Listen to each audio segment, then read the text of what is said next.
Welcome to A Brief History Conspiracy. This week, Atlantis. If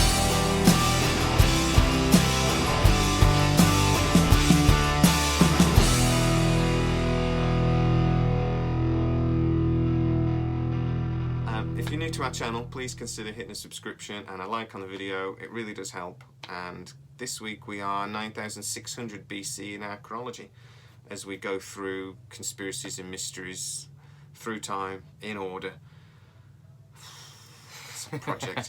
God, it's going to take us years. At one point, somebody asked me not long ago about when are we going to do sort of like JFK, and so at this rate, 2025. Yeah, might get around to it. We will get there at some point. Certainly the next decade. Yeah, most definitely.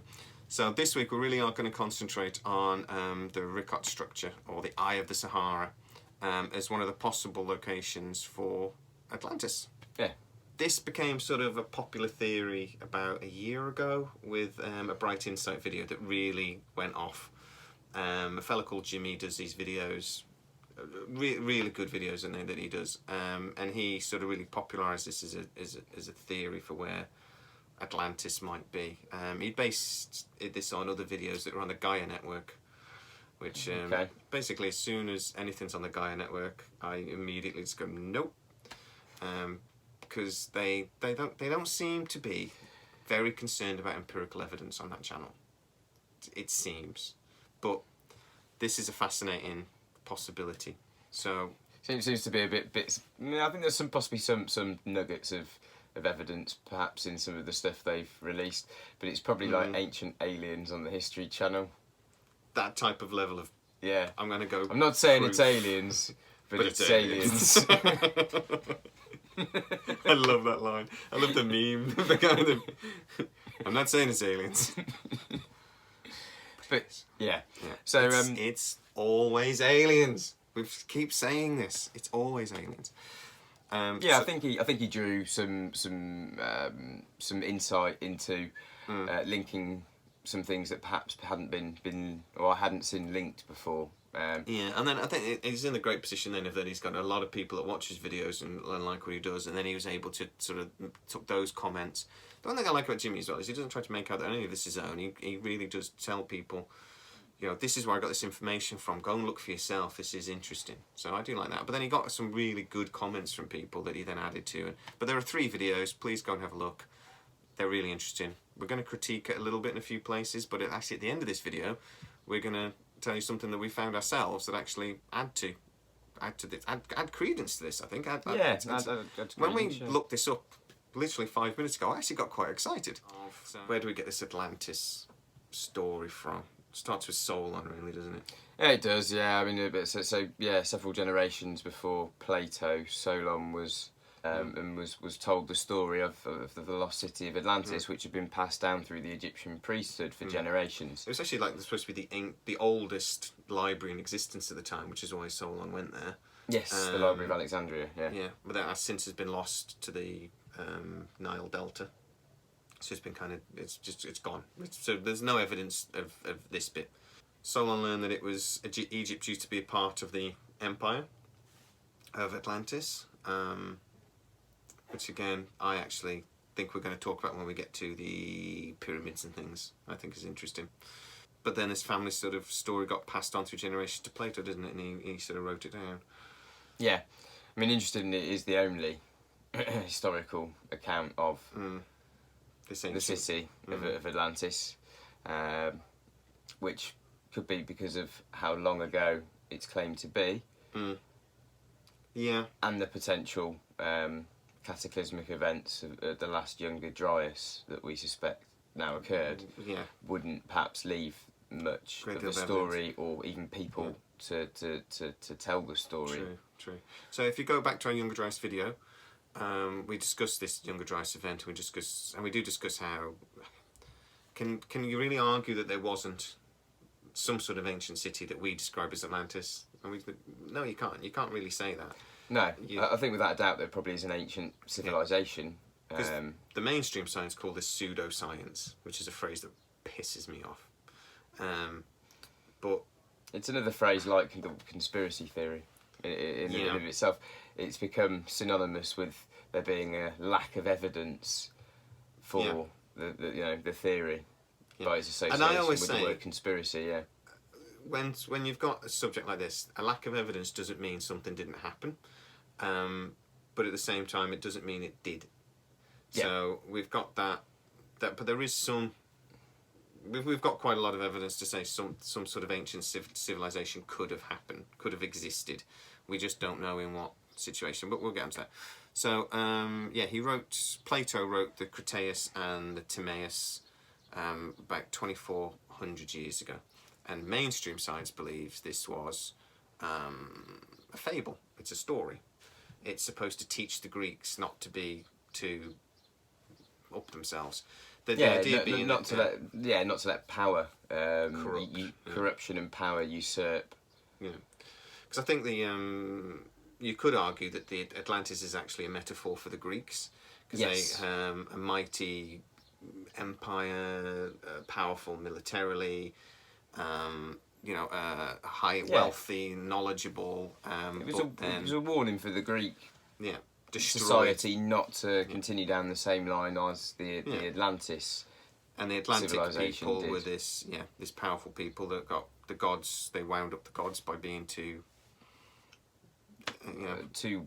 warring, wasn't it? It was supposedly because they loved a bit of war, and too indulgent and all this sort of thing, and so the gods smited them and destroyed them in a single day in a flood.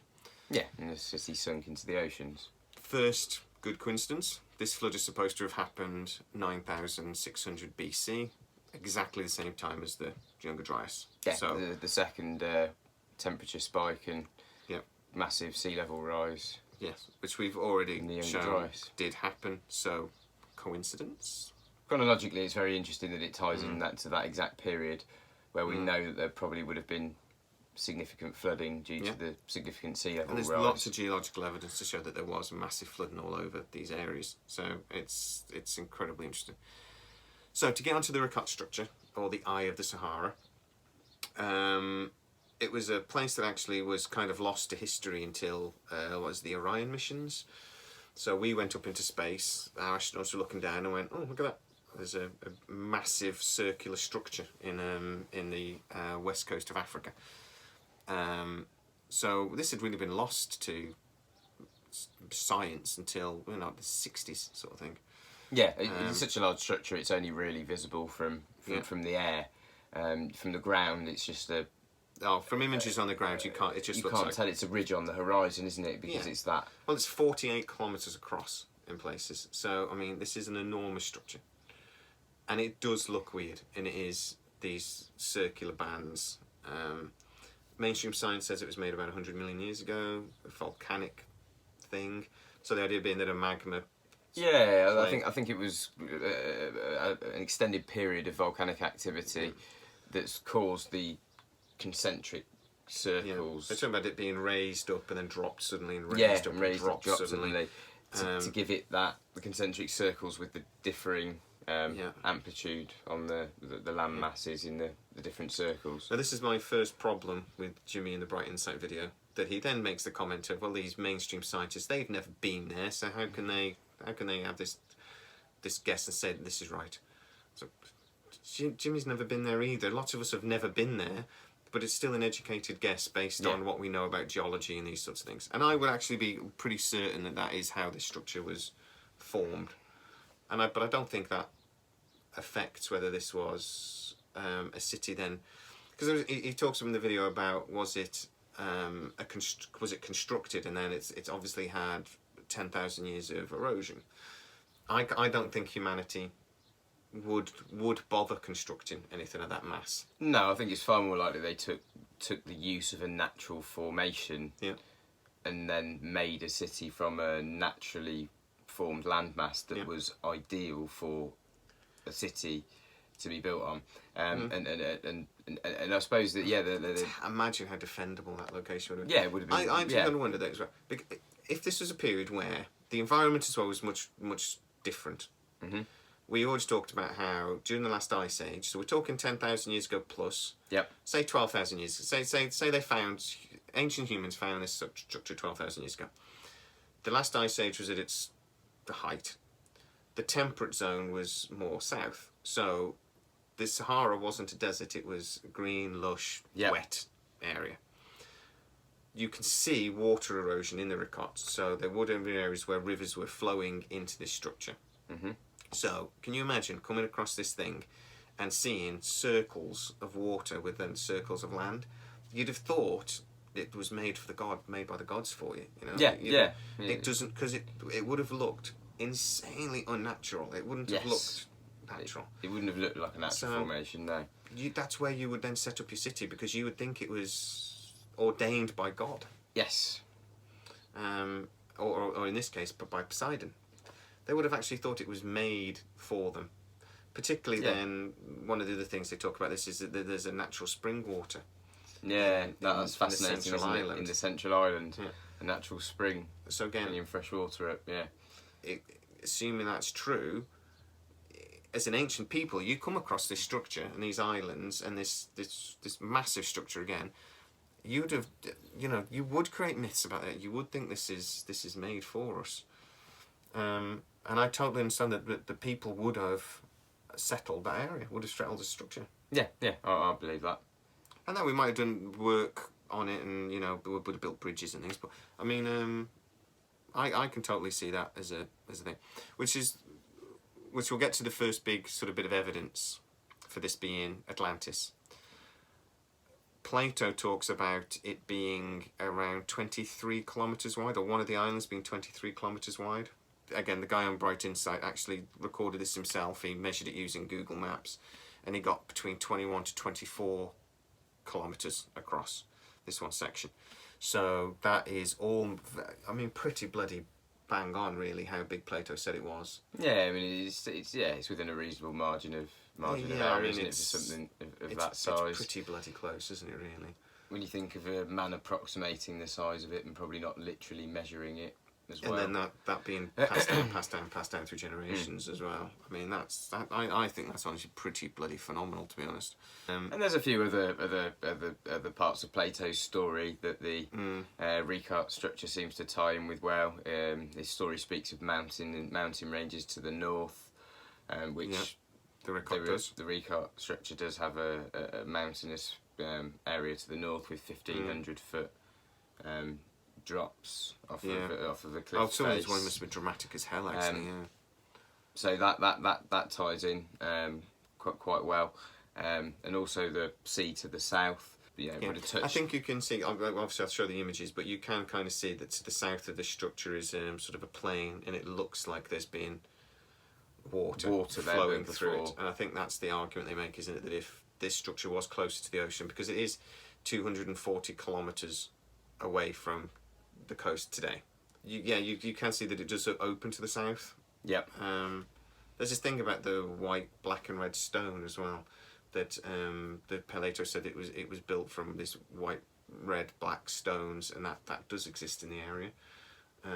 Mostly sort of like a white, creamy coloured stone, but that seems to be another thing that ties in. So then there are a couple of sort of problems with the idea, though, that this could be Atlantis. Plato called it an island, but it's how far from the coast? 250 miles from the coast is today.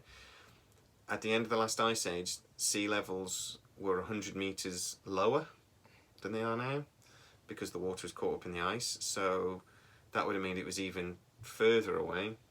But they sort of argue in Bright Insight that land masses can lift and sink, possibly by some of the volcanic tectonic activity that we don't really fully understand all the intricacies of. It's a very complicated global system. So I don't think it's beyond the realms of possibility that that part of the world could have risen or sunk. Yeah, I'm in two minds about it. Yeah, he uses the Antarctica example, doesn't he, about how Antarctica is currently raising up by about 1.6 inches a year, and that was partly by volcanic activity potentially, but it's also, they think it's the ice is melting. Yeah, it's less weight. Basically, ice melting. Yeah, it's like a sponge lifting back up again, isn't it? Yeah, and exactly that. Yeah, they argued again that he makes the argument that it wouldn't have to rise by 1.6 inches a year, that over 10,000 years, 1.2 or 1.3 inches, I think, a year would be enough to get to the 13,000 feet above sea level it is today. So this isn't just far away from the ocean, it's actually quite high up as well. Yeah, 1,300 feet. 1,300 feet. What did I say? 13,000? 13,000. That's quite a high peak. Just times it by 10. We're getting up to the highest peaks. Yeah, I times everything. 13,000. I times everything by 10, I wouldn't worry about it. But 1,300 feet. So we're still talking, a long way. It's well above sea level today. But we know that earthquakes and things like this can have dramatic impacts on the land. So I still think it's plausible. It just doesn't seem perhaps as likely. I think it would need 1 point something inches a year constantly. And also, if these regions are under the ocean, there would be evidence. There would be... We know that there are land masses that used to be under the ocean because we have fossilised... We see the crustaceans and things like this. We see fossilised crustaceans in mountains, for example. So we know that at some point it does happen. That sediment was laid at the bottom of a river or a sea, and it's risen to the top of a mountain. Yeah. So there is a fluidity to land moving. That's normally over hundreds of millions of years, and not the time period is obviously much that's greater. Not enough time to become fossilised for a start. So I mean. But we know it happens. So I don't have a problem with this. There's just no evidence to support it. Yeah, that's what I'd agree with that. So at one point he does talk about that there are whale bones found in Mauritania, which is just north of the region we're talking about, isn't it? No, I think Mauritania is just encompasses the whole of the sort of northwestern African countries, of which the Richat Structure sits within. There used to be an ancient people, the Maori people, didn't they? Yeah, the Maori people. All this area. Now, mainstream science. So this was sort of as put as proof that this region used to be under the ocean. These aren't fossilised bones; they're bones. So we know they're there quite recently. There's quite a few of them, and these skeletons, whale skeletons, and it's 100-mile inland sort of thing. So it is weird. But I googled this and I looked into this, and mainstream science thinks it was the Romans. It shows that the Roman people were whaling, basically, about 1,000 years before we thought they were, and I think that's a more likely. This is something that's been done more recently. People used to do this. They would whale, and they would bring the meat inland to feed people. You'd think it would be butchered at the coast and brought in smaller bits, really, don't you? But apparently that's not what they used to do, because the meat starts rotting as soon as you start cutting into it, I suppose. So they bring it as a carcass. As a whole carcass in. I suppose, they stretch the resources further. It makes sense. Yeah. I think that's more likely than that this whole region, because we wouldn't be talking about, if we're not just talking about the Richat Structure rising up 1,300 feet, we're talking about basically the entire west coast of Africa raising up this much. We know Egypt wasn't underwater, so we know that the east coast of Africa was above land. They're talking about the whole continent sort of doing that sort of thing, and that doesn't seem likely to me, not in a 10,000 year period. Or if it did happen, there'd be more evidence. Not given how central to the equator the centre of Africa's landmass probably is, and the fact that there's no glaciers. Yeah, no glacial evidence, nothing like that. Well, there's just no glaciers, really, are there, in Africa? There might be some in the mountainous regions. I'm not 100% sure. There probably is, but there aren't a lot of mountainous regions in Africa. Isn't it like Kilimanjaro? Yeah, I think Ethiopia's the Atlas Mountains got some. Well, yeah, the Atlas Mountains is in that the bit Mauritania, isn't it? That's the mountains to the north of the Richat Structure, supposedly, which also brings up another interesting point, doesn't it, about Atlas, who was the king. Yeah, he's sort of an ancient. He's sort of like a King Arthur type of figure, from what I can see. Yeah, for the Maori people, which is interesting that they had a king called Atlas, and there was also in Greek mythology a god called Atlas as well. Yeah. For this story, Plato said that that basically Atlantis was forged by Poseidon, who was obviously the god of the oceans, and it was given to the people, which is, I can understand that what we're talking about, if they discovered this place, that they probably would have thought, like we mentioned earlier, that it was given to them by the gods. Yeah, makes sense, yeah. It does sort of talk about, if we're talking about Plato, there's argued that this is an historical account, but obviously a lot of it is talking about how the Poseidon and these sort of things, which is myth. So it's sort of, you have to start wondering what Plato was actually trying to write. But the point is that Poseidon had a son, or a couple of sons, but one of his sons was Atlas. And Atlas was then the first king of Atlantis. Yeah. It's interesting that there's also another myth about the Maori people having their first king being the king called Atlas as well.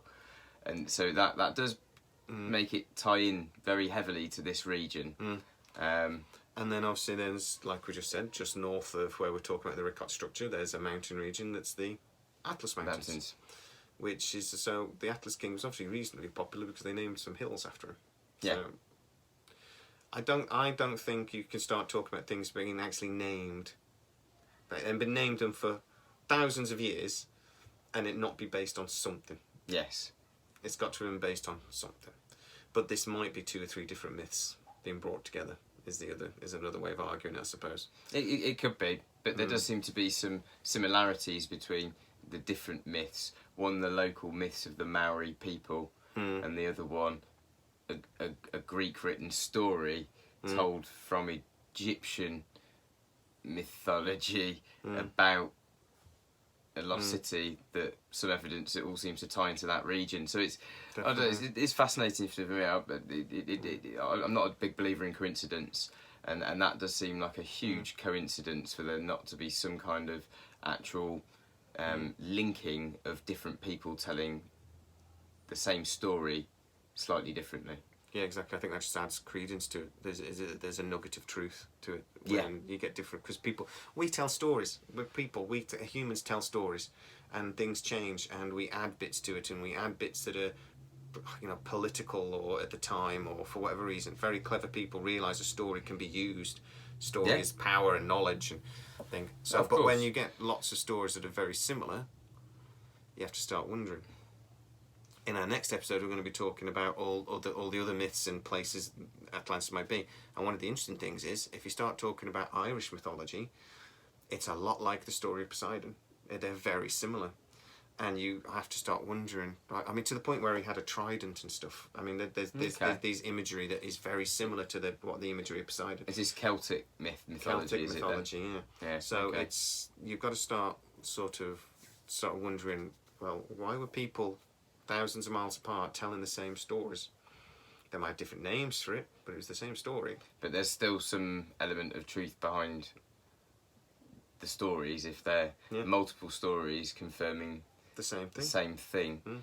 It'd be very unlikely for cultures separated by thousands of miles to have the exact same stories. But for me, completely made up, that had no element of truth, and they just happened to stumble upon the exact same. Across the same story, the same myth. They happened to make the same thing up. No, it seems unlikely. It seems unlikely to me. Yeah. So the biggest drawback, or the biggest thing of for me, that this is Atlantis, is the fact that it's so far from the coast. It would have been even further from the coast, possibly back then. And we focus on that. It goes, well, you can't really pick and choose what Plato said, and he said it's an island. So this obviously wasn't an island, and they said also it was destroyed and lost to the sea. I don't think that's necessarily fundamental of this. I don't think that necessarily means this isn't Atlantis, for a couple of reasons. The story was passed down for 6 generations from Solon to Plato, so it might have adjusted. Plato may have changed the story based on other mythology, because we know there were other cities, even in the Mediterranean region, that were lost to the sea. There are sunken cities in the Med. Yeah, countless ones in the Med. Yeah. So there might have been an element of that as well. That there's maybe different stories.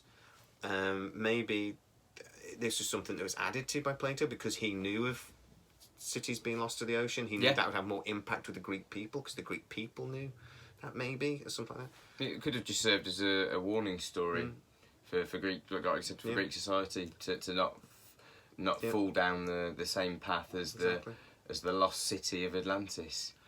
Or there's another way of looking at it as well, is that Atlantis was an island, but we're maybe not understanding the full example, because with the Richat structure, if you're talking about a wet climate back then, if there was, the other thing is that the river may have been a completely different place. If the water was flowing that way, and you had this large, wide delta, so to say, going towards the ocean. Yep. But then in the middle of it, you had these 3 land circles, which would have looked really unnatural to anybody that came past it. That would be an island, but it's not an island in the ocean. It's an island in a flooded region, a delta, or a wetland. That does tie in, actually. I was reading something where they were saying that they do think they've now found evidence under the sand of ancient river beds and river flows from Western Africa, and they think there was possibly another sort of Nile-sized river that ran across there before the desertification Yeah, there's lots of us about happened the Nile running from the east to west, isn't there? There's lots of that. It used to flow in a completely different direction than it does now. And when we talk about the Herodotus maps, that shows the Nile flowing in a completely different direction. It's changed over. Yeah, that Herodotus map over is quite 10,000 fascinating. years. Over 10,000 years, though, the North Africa has completely changed. It's gone from a wet Greenland. It was incredibly wet at times. Even more recently than that, until about 5,000 or 6,000 years ago, it was still incredibly wet. When we talk about the Sphinx, we're going to talk about that. There's a lot of rainfall because the temperate zone had moved. The climate was incredibly different. And then it turned into desert very suddenly. And it was already desert by the time Plato wrote the story. So maybe when we were talking about being lost to the sea, maybe that's a metaphor. The city was still lost. It was lost to sand, though. No, that's possible as well. That's an interesting thought to put out there. Yeah, lost to the sea of sand. It's a potential. I mean, I just think that there is a potential to say that there are elements to Plato's story that we know are myth, or we know. We're still talking about gods and things. Unless you actually believe Poseidon is real, then you have to assume that there are elements to the story that aren't history, but it may have been. Well, you can look at the Bible. There's lots of things in the Bible that are historically accurate, but they're still full of myth and wonder, because people don't necessarily understand what they're seeing or what's happening, and they try to explain what's happening with of course, a myths form. Yeah. So maybe this is a similar sort of thing. I think that Herodotus map, though, that does give a lot of credence to Plato's story being more historical than pure myth, in the fact that it depicts Atlantis in the Mauritania region. In the right. So who was Herodotus? Herodotus, well, I think he was a generation or two before Plato, wasn't he? Yes. He was another Greek. So yeah, I think it was fair to say that he was the father of history, and a really good map maker. And yes, and we have a copy of this Herodotus map, which I think is a copy of a copy, if I remember correctly. Quite possibly. But it shows a place called Atlantis in the west region of Africa. So yeah, this Herodotus map also shows, like say, the river Nile going in a different area, which is also interesting. And it seems to be the first time we see this word Atlantis. Maybe that's where Plato got it from. Quite possibly. Right. So we're going to come back to that in a second, but there's a few things in, when you go back and watch this Bright Insight video, there's a few things in it that really annoy me, and I just want to get off my chest. Right.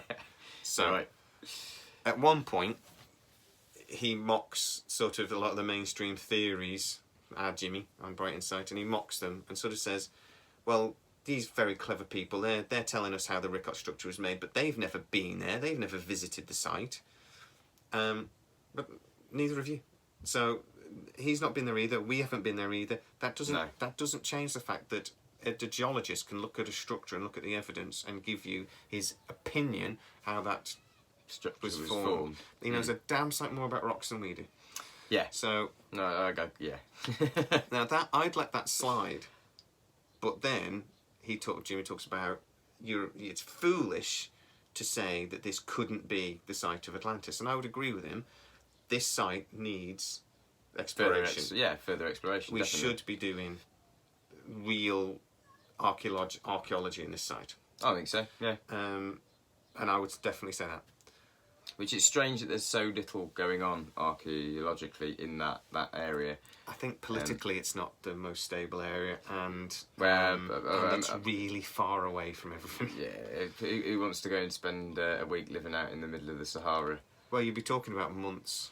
Yeah, I know. But you know what I'm trying to say. No one wants to go live in a desert. So I suppose it's the obvious reasons why no one's really doing it. It'd just be really expensive, I think, probably. Yeah. We need a bit more evidence before mainstream science goes, yeah, we need to spend millions of pounds to go and research this area. But like I said, I'd have let the foolish to dismiss it thing slide if he hadn't have then, in his third video, basically said, it's definitive now, this is proof, it's proved, this is Atlantis. You can't mock scientists and say, you've not been there, so how do you know? And then in your third video say, well, it's proved now, isn't it?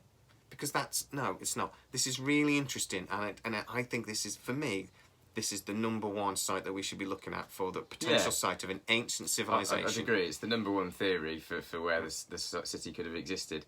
I just think that the problem that you have is that having only got really one account from Plato historically of this lost city, trying to find any evidence for a particular lost city to match the exact one in Plato's description is going to be very, very difficult anyway. It's impossible, really, anyway. It's a very... And that's why... I want to say this structure might be the structure or the place or the city that inspired the story of Atlantis.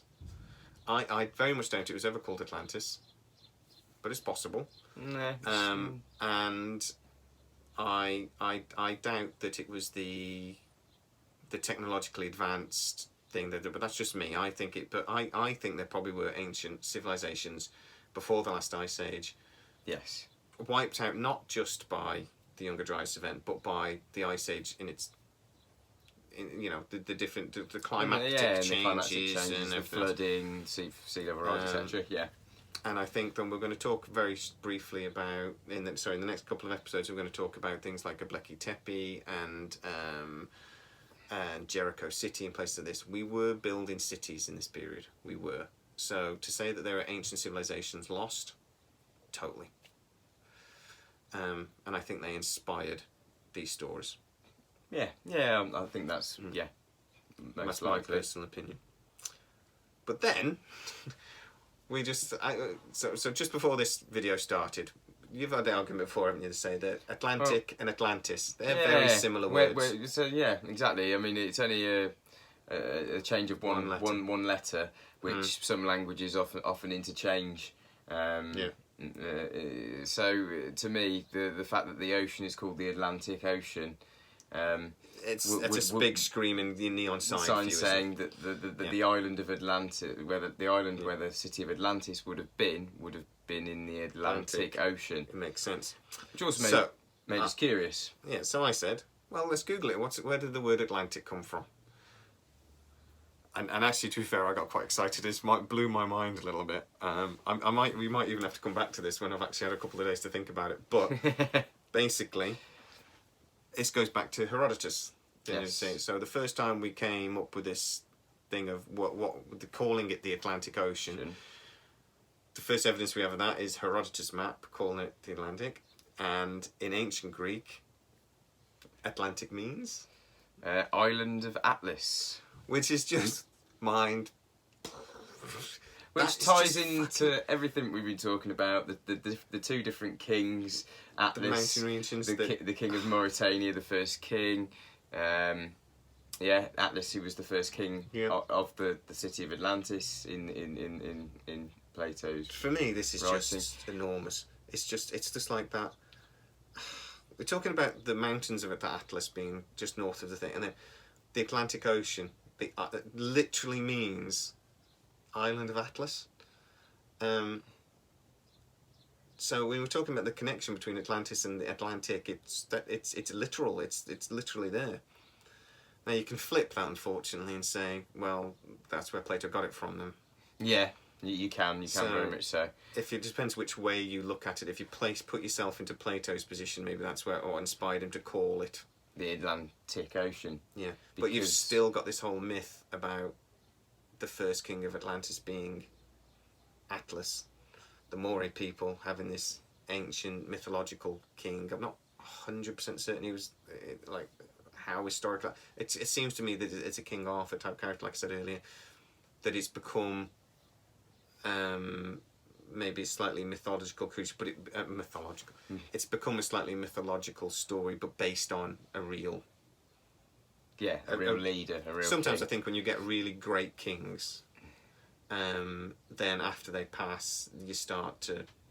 I think there's a thing like maybe like Churchill. We consider Churchill like this great British leader, and they start. But actually, he was a deeply flawed man. But we skate over that, don't we? We idolise him. That's perfect word. Yes, he's become idolised. Perfect. And possibly this is the sort of thing that's going on there. King Arthur, I think, is a similar thing. He's probably this great king. We've idolised him since he passed, and then a mythology grows. But goes to show how probably good a leader they were in their time, and they were remembered in that way that they were then idolised. Yeah, which is amazing. Probably shows that they weren't too greedy, were fair to the people. The people don't tend to be like being downtrodden by their leaders for too long. No, not when they're wankers. So I've actually said in these videos I'm going to try and stop swearing as much. I just realised in the last 2 minutes I've sworn like 4 times. But never mind. Never mind, yeah.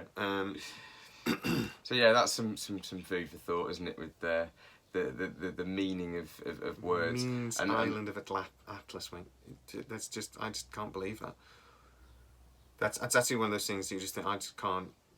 I'm actually struggling to get my head around it. I figured it was. I figured it had to be linked somehow. I had it in my head, and I just hadn't actually looked up the origin of the name until very recently. Phenomenal. Right, so that's our review, and for me, I think the Richat Structure, like I've said, it needs reviewing. I think if there was this ancient city of Atlantis sort of thing, this is the prime candidate for me. It certainly requires more thorough investigation into this. And it's an amazing, unique structure. We should be investigating and sort of like looking at it anyway. It is, even if it's not this thing, it's an amazing, it's a unique structure in the world. We should be looking at it. But what a place. Go back and have a look at Bright Insights videos as well, because we need to get him more views. He's got like 6 million views on this video. Right then, and next week we'll be exploring the other possibilities, although possibly not as not as credible as this one in terms of the evidence. I think what we're going to be doing is touching on lots and lots of different theories. I think for the next one, but we're going to just touch on them because there's several. So okay. I mean, and it goes on, and so we'll whip through them, talk about. There are other possibilities, but we'll.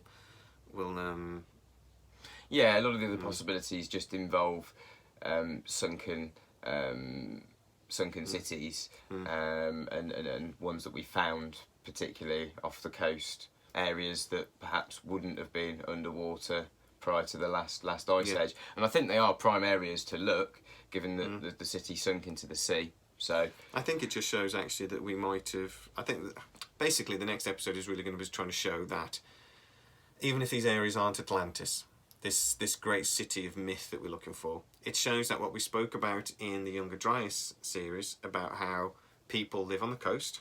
Yep. The sea levels rose dramatically, and an entire history might have been wiped out. Yeah, entire cities were lost to the sea. And I think we just keep finding more and more of these places. Linking any one of them specifically to Atlantis is going to be very, very difficult. So then to say that this is pseudoscience is a completely false statement. Yeah. And we as a people, we need to start looking at this more. See, because this isn't a pseudoscience. This is just potentially a lost history that we deserve to know about. Yeah. And I'd want to know, why does mainstream science seem to mock it openly? Because that's the conspiracy. Because people have given out thousands of degrees and PhDs based on information in textbooks that they worked on for most of their lives that might be wrong. £1 million of research that could be proved wrong. People don't like admitting that. All those PhDs they gave out, well, actually, we were wrong. And that's the conspiracy. So, we've got to this is our about 9th episode, and we're finally actually talking about a conspiracy. That is good. It's a good feeling. It's only that title, for God's sake. But okay, so yeah, if you're new to the channel, please like and subscribe, and see you soon. Till next week.